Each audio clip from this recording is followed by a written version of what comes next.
महत्त्वाची बातमी, उमेदवारी अर्ज स्वीकारण्याचा आज शेवटचा दिवस असं मनोज जरांगे म्हणतात। अनेकांकडून मुदत वाढवण्याची विनंती, त्याबद्दल विचार करू असंही जरांगेंनी म्हटलं। पश्चिम महाराष्ट्रातून सर्वाधिक अर्ज तर मुंबईतून कमी अर्ज आले असं जरांगे यांनी म्हटलेलं आहे। दरम्यान जरांगे यांनी विधानसभेसाठी उमेदवार देण्याचं जाहीर केलं होतं। मराठा आरक्षण योद्धे मनोज जरांगे पाटील आहेत। दादा, उमेदवारांची छाननीची आज शेवटची तारीख आहे। किती उमेदवार आले, किती भेटले, किती जणांचा डेटा आला, संख्या काय आहे?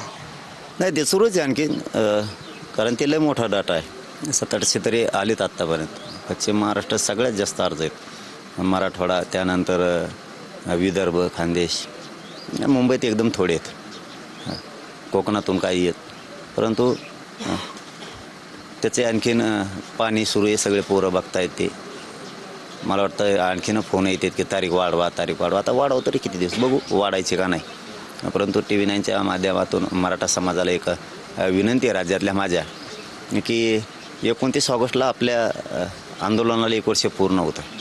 माझ्या मायबाप करोडो मराठा समाजानं हे आंदोलन ताकदीनं लावून धरलं आहे आणि ताकदीनं लावून धरल्यामुळं आज समाजाचं आंदोलन यशस्वी होतं आहे, झालं आहे।